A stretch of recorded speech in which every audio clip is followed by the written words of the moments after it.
Doctora Petrina, ¿qué es la obesidad y cómo se diagnostica? Mira, la obesidad se define como un exceso de grasa en la composición corporal de un individuo. Habitualmente decimos que un varón es obeso cuando el porcentaje de grasa que hay en su cuerpo sobre su peso corporal supera el 20-25% y en una mujer cuando supera entre un 25 y un 30%. ¿Por qué esta diferencia? Pues porque genéticamente somos distintos, ¿de acuerdo? Pero no es solo la cantidad de exceso de grasa que tiene el individuo, sino además qué tipo de grasa es por la distinta actividad metabólica e inflamatoria que puede tener y dónde se distribuye este exceso de grasa que tiene el individuo. Me has preguntado cómo se diagnostica. Bien, el diagnóstico es relativamente sencillo. Necesitamos dos medidas antropométricas. Por una parte el peso en kilos, eso sí, que el individuo se pese sin zapatos y en las mejores condiciones posibles, y la talla expresada en metros. Hay una relación en cociente entre el peso y esa talla expresada en metros y elevada al cuadrado que se denomina índice de masa corporal. El índice de masa corporal, cada vez que va incrementándose en número, se incrementa también el porcentaje de grasa del individuo. Por lo tanto, es una medida de clasificación y de diagnóstico buena que se emplea para la población general y es la que usamos habitualmente. Según la última clasificación de la Sociedad Española para el Estudio de la Obesidad, que ya es del año 2000, cuando un individuo sobrepasa un índice de masa corporal de 25, se diagnostica de sobrepeso. Cuando sobrepasa un índice de masa corporal de 30, se diagnostica de obesidad, ¿de acuerdo? Hablaríamos de una obesidad mórbida cuando este índice de masa corporal está por encima de 40 o ya obesidades extremas por encima de 50. Si tengo obesidad, ¿a qué problemas de salud me voy a tener que enfrentar? Mira, el exceso de grasa, el exceso de tejido adiposo y su actividad está en la base de muchas enfermedades, de las más prevalentes hoy en día como enfermedades crónicas.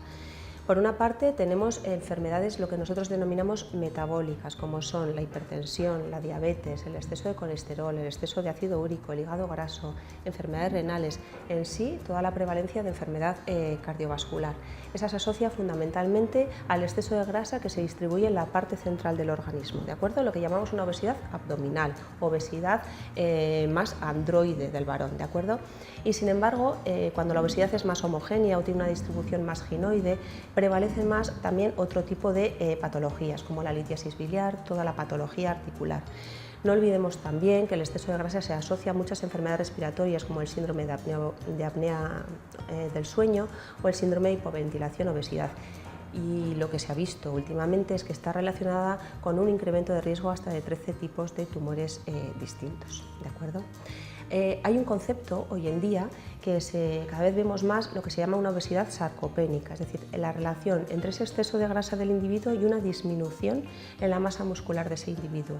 Agrava, si cabe, la obesidad. ¿Por qué? Porque hace que el riesgo de caídas y de fracturas sea mayor, hace que se asocie a una mayor resistencia a la insulina y a una mayor prevalencia de este tipo de enfermedades metabólicas y que además disminuye la capacidad funcional del individuo. Cuando un individuo pierde masa muscular y prevalece mucho más el exceso de masa grasa, la capacidad funcional disminuye. Y lo que sí vemos es que ligado al envejecimiento poblacional, a distintas enfermedades que haya podido tener el individuo, a dietas extremas que haya podido llevar, a síndromes de mala absorción, pues esa masa muscular del cual estaba dotado el individuo se va mermando y en edades más longevas nos encontramos con individuos más obesos, si cabe, con menos masa muscular. Y por último, doctora Petrina, ¿qué opciones de tratamiento tenemos hoy en día?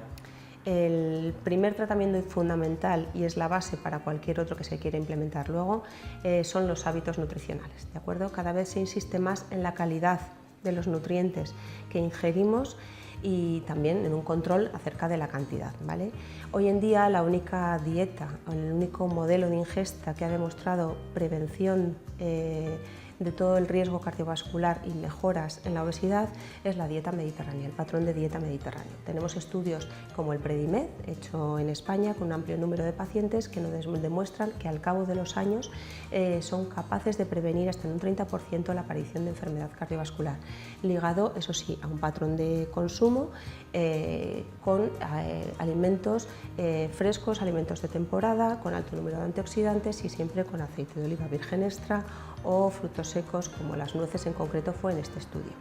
Y al respecto, alertar del riesgo de las dietas extremas, las dietas mágicas o milagro tan en boga siempre y que pueden aparecer periódicamente a lo largo del año.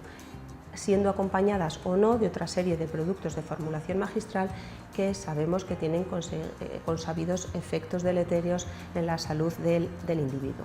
Esta es la base para todo tratamiento. Acompañado a esto, la actividad física, importante mantener una actividad física mínima diaria, el ser individuos más activos y, si podemos, la práctica de ejercicio físico. Un ejercicio físico tanto aeróbico o de resistencia como ejercicios de fuerza y de equilibrio, porque nos van a ayudar a mantener esta masa muscular de la que hablábamos, a prevenir su pérdida asociada al envejecimiento y, por lo tanto, a controlar el peso a lo largo de la vida.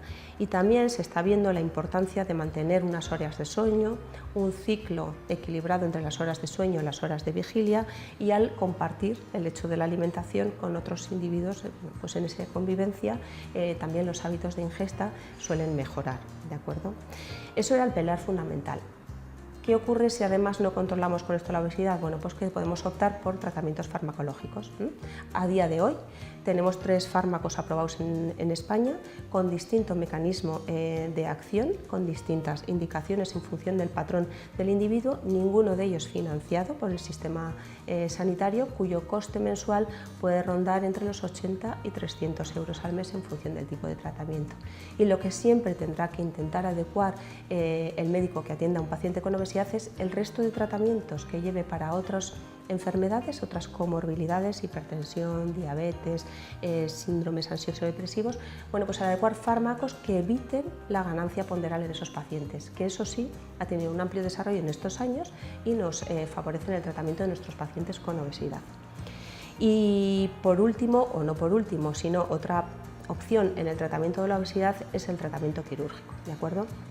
En aquellas obesidades extremas, en aquellas obesidades ya con un índice, se llama obesidad grado 2, con un índice de masa corporal por encima de 35, si se asocian a 2 o más patologías que resulten incapacitantes, que puedan que afecten a la morbilidad del individuo, bueno, pues el individuo es subsidiario de someterse a una técnica quirúrgica. Hay 2 tipos de técnicas quirúrgicas, hay técnicas restrictivas y técnicas malabsortivas.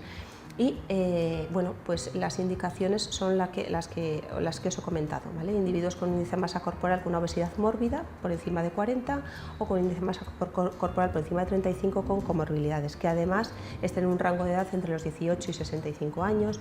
Si son mujeres, que sepan que no se tienen que quedar gestantes durante el año posterior de la cirugía, y eso sí, fundamental, tienen que ser individuos seleccionados en los que la educación de hábitos previa haya sido exitosa. ¿Por qué? Pues porque el tratamiento nutricional le acompaña de por vida, esté intervenido o no, ¿de acuerdo? Y los pacientes que se someten a una intervención quirúrgica van a necesitar bueno, pues un soporte con polivitamínicos posterior y un control periódico de su estado nutricional a lo largo de los años siguientes.